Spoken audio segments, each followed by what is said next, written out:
Warahmatullahi taala wabarakatuh.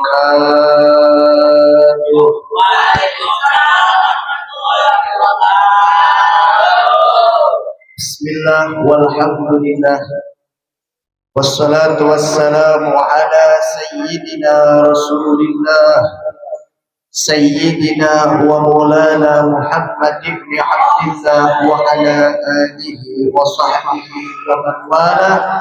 La haula wa la quwwata illa billah. Rabbi shrah li sadri wa yassir li amri wahlul 'uqdatam min lisani yafqahu qawli, amma ba'du.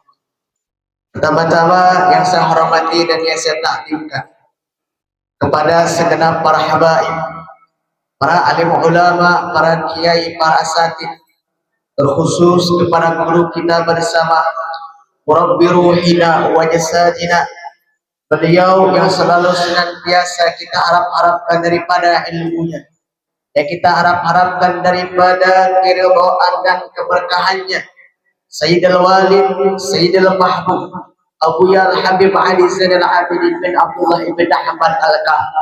Kita doakan mudah-mudahan beliau beserta keluarga besarnya Allah panjangkan umurnya, Allah sehatkan jasmani dan rohaninya, diberkahi kehidupannya, dikabul segala hajat-hajatnya, amin ya rabbal. Dan tidak lupa pula kepada para habaib, para asatid, para kiai yang tidak bisa bagi sebutkan namanya satu persatu, namun insya Allah tidak mengurangi rasa takdim dan hormat al-fakir kepada beliau semuanya. Dan tidak lupa pula kepada para hadirin hadirat yang masya Allah sudah kumpul mulai dari tadi pagi sampai sekarang. Mudah-mudahan tidaklah kita keluar dari tempat ini melainkan Allah Subhanahu wa taala ampuni dosa-dosa kita, amin. Yang dalam keadaan sakit Allah angkat penyakitnya, yang hajat dikabul hajat-hajatnya, diluaskan rezekinya, amin ya rabbal. Ahibbahil kiram, saudara, alhamdulillah pada malam ini kita sama-sama dikumpulkan oleh Allah Subhanahu wa taala di suatu tempat yang amat sangat mulia, di tempat yang mana di dalamnya kita diajak untuk mengingat Allah Subhanahu wa taala, di tempat yang mana di dalamnya kita diajak untuk bersolawat kepada Nabi yang mulia. Terlebih-lebih saudara, kita bersyukur kepada Allah karena kita dijadikan sebagai para tulabul ilmi, yakni para santri. Ini merupakan suatu alamat, satu tanda dari Allah Subhanahu wa taala bahwasanya Allah Subhanahu wa taala menghendaki kebaikan kepada diri kita. Apa dasarnya? Nabi yang mengatakan, saudara, apa kata beliau? Man yuridillahu bil khairan yufaqihu fid din. Barang siapa yang Allah Subhanahu wa taala menginginkan kebaikan kepada seorang hamba, maka Allah akan pilih hamba-hambanya. Bagaimana cara Allah pilih hamba-hambanya? Yufaqihu fid din. Dituntun kedua kakinya, melangkahkan kedua kakinya, duduk di majlis taklim, duduk di majlis ilmu, duduk di pesantren, mengkaji, memperdalam, mencermati ilmunya Nabi besar Muhammad sallallahu alaihi wasallam. Ini makhluk bukan main-main. Ini anugerah dari Allah. Ini kenikmatan yang besar dari Allah. Jadi kalau andai kata saudara kita gunakan seumur hidup kita untuk bersyukur atas nikmat ini, demi Allah, itu semua akan pernah cukup, saudara. Kenapa? Karena saking besarnya, saking luar biasanya nikmat yang Allah berikan kepada kita, karena Allah menjadikan kita sebagai para santri. Alhamdulillah. Artinya apa, saudara? Manakala ada orang yang susah, langkahkan kakinya ke majlis taklim, berat untuk masuk pondok pesantren, berat untuk menuntut ilmunya Nabi, berat untuk mendengar nasihatnya ulama. Hati-hati, saudara. Jangan-jangan bukan Anda yang tidak mau hadir majelis, tapi Allah yang mengizinkan Anda hadir majelis. Bukan Anda yang tidak mau masuk pondok pesantren, tapi Allah yang tidak ingin Anda masuk pondok pesantren. Bukan Anda yang berat melangkahkan kaki, tapi Allah yang tidak ingin memberikan kebaikan kepada diri Anda. Na'udzubillah min. Kalau begitu saya mau tanya, bangga tidak jadi santri? Orang kompak bangga tidak jadi santri? Bersyukur tidak jadi santri? Orang kompak bersyukur tidak jadi santri? Saudara, syukurlah yaum bijalil ghad. Santri masa kini adalah pemimpin masa depan. Sekarang kita santri, besok insya Allah kita jadi kiai. Sekarang kita santri, besok insya Allah kita punya pondok. Sekarang kita santri, besok insya Allah kita jadi fakih fikih. Kita sekarang jadi santri saudara, besok insya Allah kita menjadi orang yang luar biasa. Kenapa? Karena subhanallah dijalil kot santri masa kini adalah pemimpin masa depan. Cuman sayang saudara, kita sering mendengar opini-opini yang negatif tentang pesantren, betul? Makanya pada malam ini saudara saya gak mau ngaji. Tadi udah banyak perada dari kita nerangin tentang masalah kewajiban saudara. Pada malam ini saudara yang singkat ini saya ingin mengajak, ingin memberikan sedikit wawasan supaya apa saudara? Supaya kita saat di zaman sekarang bangga saudara. Kita sering dengar opini-opini yang mirip tentang pesantren, tentang santri. Di mana orang darah mengatakan jangan masuk pesantren. Buat apa jadi santri? Santri masa depannya suram. Santri masa depannya kalap. Santri masa depannya gak jelas. Buat apa jadi santri? Kira-kira yang ngomong kayak begitu ada apa kagak? Orang kompak ada apa kagak? Ada apa kagak? Jawab jangan. Jawab jangan. Masih semangat. Betul. Akhir. Saudara, pernyataan seperti ini jelas pernyataan picik dan licik. Kenapa saya katakan demikian? Kalau ada orang ngomong santri masa depannya suram, saudara, berarti dia adalah orang yang tidak mengenal sejarah. Kenapa? Coba kita lihat. Bagaimana sejarah membuktikan saudara, ketika para pejuang mereka mati-matian memerdekakan daripada negara Republik Indonesia, banyak di antara mereka kalangan para santri dan kiai, betul? Bahkan saudara ada seorang jenderal yang luar biasa, yang namanya Jenderal Sudirman, yang mana beliau ada cikal bakal pendirinya TNI dan Polri, saudara. Jenderal Sudirman, yang mana kalau andaikan tidak ada beliau, tidak ada TNI dan Polri, saudara. Bayangkan, seorang jenderal yang luar biasa, mampu memimpin kanker liang pada zaman Belanda, saudara. Beliau adalah seorang ustaz di Jakarta. Beliau berasal dari pondok pesantren. Alhamdulillah. Bahkan sampai di situ, saudara, hati-hati kalau ngomong pesantren. Hati-hati kalau ngomongin santri. Ini negeri lain dari pesantren. Apa buktinya? Pancasila, saudara, yang menjadi dasar NKRI, Negara Republik Indonesia, lahir bukan dari rahimnya pejabat, tapi Pancasila ada saat ini, lahir dari pesantren, saudara. Oh, jangan ngaco, jangan yang orang cerita. Betul. Yang pertama kali menyatakan nama Pancasila Soekarno. Tapi kita lihat, saudara, kita buktikan sejarah. Kita lihat Pancasilanya Soekarno, saudara. Sila ketuhanan yang Maha Esa itu berada di sila yang terakhir. Akhirnya apa, saudara? Para kiai yang hadir pada saat itu, di antaranya ada Kiai Wahid Hasyim Asy'ari, Kiai Haji Abdul Qahar Mutakir, Kiai Haji Abdul Salim. Mereka tak terima, mereka berdebat, adu argumentasi. Akhirnya Pancasila, sila ketuhanan yang Maha Esa, berubah menjadi sila pertama. Alhamdulillah. Pancasila, saudara, Pancasila lahir dari kiai, kiai lahir dari pesantren. Artinya apa? Kalau tidak ada pesantren, tidak ada kiai, tidak ada Pancasila, betul? Tapi itu saya mau tanya, orang yang mengatakan santri masa depannya suram, ngaco tidak? Santri orang yang mengatakan masa depan santri suram, ngawur tidak? Orang kompak ngawur tidak? Kalau itu saya mau tanya, bangga tidak jadi santri? Harus syukur tidak jadi santri? Harus syukur tidak jadi santri? Kafir. Yang pertama, sudah ada lagi yang kedua yang mengatakan jangan masuk pondok pesantren. Mau apa jadi santri? Santri kalau udah lulus mau jadi apa? Santri kalau udah lulus mau kerja apa? Santri kalau udah lulus mau kerja di mana? Anak istri mau kasih dia makan apa? Kira-kira yang kamu kayak begitu ada apa kagak? Orang kompak ada apa kagak? Masih semangat? Betul. Kalau begitu yang ngomong kayak gitu kira-kira kasih jawaban apa jangan? Jawab apa jangan? Saudara jangan salah. Orang yang mengatakan saudara, jangan salah. Yang namanya Yang memberikan rezeki bukan ijazah. Yang memberikan rezeki bukan sekolah. Yang memberikan rezeki adalah Allah. Berapa banyak saudara yang sarjana, sekolahnya tinggi, punya titel, punya pangkat, tapi pengangguran, betul?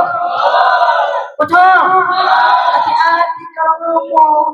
Dan jangan salah, saudara, saya ngomong kayak gini bukan ngadu domba antara sekolah dengan pondok pesantren, tidak, saudara. Sekolah penting, punya ijazah penting. Saya pun sekolah SMA. Nanti saya insya Allah kuliah, amin. Amin. Lu aminnya kayak kepaksa banget tuh. Amin. Ya Rabbal.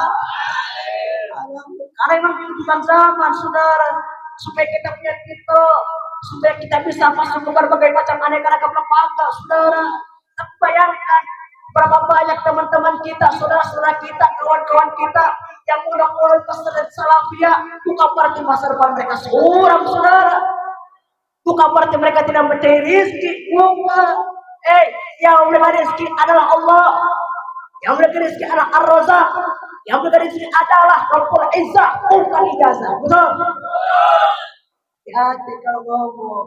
Bahkan saudara Al-Habib Abdullah bin Abdul Haddad beliau pernah mengatakan syakun fi rizqi, syakun fi razik. Wa syakun fi razik kufrun billah. Syakun fi rizqi, ragu akan rizki, saudara. Nanti kalau anak saya masuk pesantren mau jadi apa? Nanti kalau anak saya di pondokan nanti mau kasih makan apa, mau jadi apa? Syakun fi rizqi, ragu akan rizki. Syakun fi razik, artinya dia ragu terhadap rizki. Syakun fi razik kufur billah, dan ragu terhadap Allah yang memberikan rizki, bahwasanya Allah adalah kafir. Na'udzubillah min. Bahkan gak sampai di situ, saudara. Nabi Muhammad SAW beliau memberikan suatu kabar gembira kepada kita. Beliau mengatakan dalam salah satu hadisnya, Innallaha ta'affara li talibul ilmi birizqi. Sesungguhnya Allah Subhanahu wa taala menanggung rizkinya seorang santri. Al-Imam Habib Abdullah bin Abdul Haddad beliau mengomentari pada hadis itu, mengatakan hadza taqafful khas ba'da taqaffulil 'am. Ini merupakan riba tanggungan Allah, merupakan taqafful khas, merupakan tanggungan secara khusus, merupakan tanggungan secara spesifik ba'da taqaffulil 'am, setelah tanggungan khusus, setelah tanggungan umum. Maksud tanggungan umum itu apa? Bahwa saya berfirman, wa ma min amatin fil ardi illa Allah rizquha. Tidak ada satu pun makhluk yang hidup di dunia ini melainkan Allah yang menanggung akan rezekinya. Dan ternyata saudara, para santri, para kiai, para ustaz, para wali, mereka para talibul ilmi mendapatkan tanggungannya khusus dari Allah Subhanahu wa taala. Alhamdulillah. Kalau gitu saya mau tanya, jawab yang kompak, takut tidak dapat rezeki. Orang kompak takut tidak dapat rezeki. Siapa yang maha kaya? Siapa yang maha kuasa? Siapa yang maha besar? Siapa yang memberikan rezeki? Siapa yang maha kuasa? Takbir. Yang kedua, terakhir. Yang ketiga, ada lagi yang mengatakan seperti ini. Jangan masuk pondok pesantren. Buat apa di pesantren? Pesantren itu tempat anaknya buangan. Anak-anak yang disayang sama orang tua dimasukkan ke pesantren. Buat apa jadi santri? Yang ngomong kayak begitu banyak apa kagak? Ada apa tidak? Kira-kira jawab jangan. Jawab jangan. Ada semangat? Alhamdulillah. Saudara, kita lihat fakta zaman sekarang, saudara. Berapa banyak yang di luar sana, saudara-saudara kita yang sekolah umum, justru sebaliknya, saudara, pergaulannya bebas, auratnya terbuka, mereka pacaran, bunting sana, bunting sini, akhirnya bunting sebuah waktunya, saudara. Betul? Ada apa tanda? Apa tidak? Bahkan saudara luar biasa, lihat pergaulan bebas. Berapa banyak saudara, bapaknya kiai, tak tahu anaknya sudah berzina. Bapaknya ulama, tak tahu anaknya sudah narkoba. Bahkan sudah justru sebaliknya, orang tua yang memondokkan anaknya, saudara, orang tua yang masukkan anaknya ke pesantren adalah mereka orang tua yang cerdas, orang tua yang hebat. Kenapa, saudara? Coba kita kaji, saudara. Kita buka dalam kitab-kitab Salafun Sholihin. Kalau usah kita bilang ini, kalau usah foto, tak usah, saudara. Bukan kitab Salafun Taufik di dalam pasal fi mayajibu ala sahibil wilayah, tentang masalah perkara yang wajib terhadap wali, saudara. Apa dikatakan? Yajibu ala wali sabi wasabiyah al-mumayyizaini ayyamurahuma bis-shalah wa yu'allimahuma ba'da sab'i sinin. Orang tua, saudara, memiliki kewajiban mendidik seorang anak, memiliki kewajiban menerangkan haram dan haramnya, halal dan haramnya, baik dan buruknya. Kalau masalah salat, syarat dan rukun wajib terkait orang tuanya. Sekarang saya mau tanya, ada nggak orang tua yang mampu menerangkan syarat dan rukun masalah salat ke anaknya? Ada apa tidak? Ada apa tidak? Jangankan menerangkan masalah syarat dan rukunnya, karena itu juga ada. Betul apa tidak? Nah, orang tua sudah yang masukkan anaknya ke pesantren sadar dirinya gak punya waktu, dirinya bodoh, dirinya minim terhadap pengetahuan ilmu agama, sehingga apa? Orang tua yang sadar diri, orang tua yang tidak mampu masukkan anaknya ke pesantren supaya apa? Diajarkan apa itu syarat dan rukun, ajarkan halal dan haramnya, dikasih tarbiyah, dikasih akhlak, supaya apa? Supaya bisa menghadapi tantangan zaman sekarang, saudara. Karena ini zaman luar biasa. Kalau kita lihat, sudah jangankan kita para santri, jangankan orang luar, terkadang kita aja santri yang punya ilmu, katanya punya ilmu masih goyah, betul? Orang luar lihat, umpama lihat perempuan muka orang, mungkin mereka udah biasa ente. Coba bayangin, si Hasan keluar dari pondok, umpama keluarnya Ustaz Oji, umpama CS biasa. Keluar, saudara, baru keluar dari gang 10. Lihat perempuan buka, kata Hasan, mau dilihat punya ilmu, dosa. Kagak dilihat barang bagus. Kita saja yang punya ilmu, yang tahu halal dan haramnya, pasti memikir, lihat apa jangan, tengok apa kagak. Betul gak, San?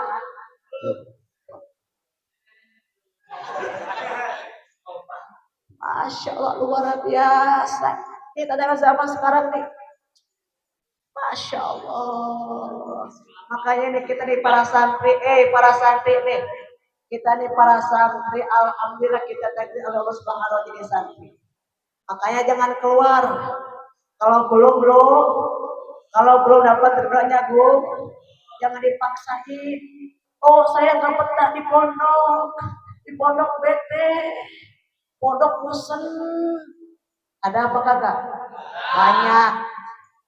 Banyak gak? Banyak. Jangan kau keluar dari pondok hanya karena alasan bosan. Bosan itu suatu sifat. Sifat itu berubah-ubah. Jangan sampai ente mengalahkan daripada suatu yang kekal demi menghadapkan sesuatu yang sifatnya fana, yaitu berubah-ubah. Orang yang punya akal, yang punya prinsip, yang punya ilmu, bakal menaklukkan yang kekal daripada yang rusak, menaklukkan yang abadi daripada yang rusak. Masya Allah. Anda lihat si Alif udah mengapa aja. Alif sehat, alhamdulillah. Ada Abang Baim, tenang. Abang Baim, Masya Allah, adik abang. Kita hari ini jadi orang soleh. Istrinya 4. Amin, Im. Masya Allah, alhamdulillah. Kita bersyukur kepada Allah Subhanahu wa Ta'ala. Kita jadikan santri para ulama, para santri, ya Allah, luar biasa. Yang tadi kata saudara siapa Farhan, katanya man salah qariqun yu'tamu sufi ilman. Subhanallah, jannah, udah jelas kata Farhan. Yang kata Ustaz Yusra, bagaimana perjuangan Nabi mengeluarkan kita dari zaman kebodohan menjadi zaman yang terang benderang berilmu, udah jelas. Tadi kata Ahmad, udah jelas, semua udah jelas, tinggal kita praktek. Masya Allah, Ustaz Oji udah ngantuk ya. Ya, kita doain Ustaz Oji, Masya Allah, kita doain panjang umur, sehat walafiat, dikuatin badannya, dikuatin hikmahnya. Kita doain mudah-mudahan beliau berkah. Amin ya rabbal alamin.